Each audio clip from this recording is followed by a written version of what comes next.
Per 58 volte abbiamo dovuto parlare, incontrare dei giovani ragazzi che avevano magari delle aspettative, delle esperienze concentrate, finalizzate al mondo dello sport e la cosa più importante è difficile parlare a loro, ma a volte è anche parlare alla famiglia. Dal 2018 al 2021 solo a Treviso il Dipartimento di Medicina dello Sport ha diagnosticato oltre 50 casi di non idoneità sportiva, malattie a rischio di arresto cardiaco.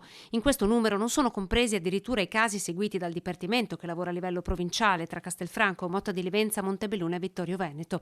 Insomma una media di 15 casi all'anno, numeri che rappresentano storie di sogni infranti, ragazzi che stavano inseguendo una carriera sportiva, famiglie che devono aiutarli a trovare il loro secondo tempo. Durante le nostre diagnosi dobbiamo approfondire e molto spesso troviamo che nella famiglia esiste un problema genetico che molto spesso era sconosciuto e quindi questo rappresenta una grande difficoltà nella comunicazione. E da qui è partita la voglia e l'idea di poter realizzare questa modalità diversa di comunicare, comunque di affrontare e di parlare di una problematica molto difficile da gestire. Il secondo tempo di Julian Ross, il corto nato da un'idea del dottor Sarto, dà voce alla sofferenza dei tanti giovani seguiti alla Madonnina, distretto che ha attivato un programma che porta proprio lo stesso nome. Abbiamo iniziato un programma dedicato proprio a questi ragazzi. Il corto parla soltanto della prima parte, diventare consapevole di una malattia che ti può cambiare la tua vita, ma poi noi non possiamo abbandonare questi ragazzi.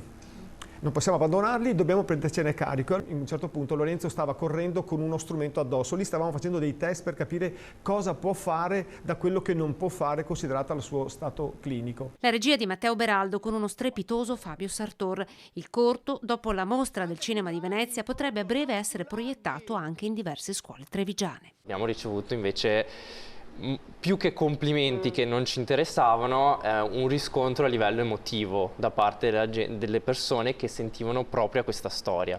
Quindi quello è stato il risultato più grande secondo me.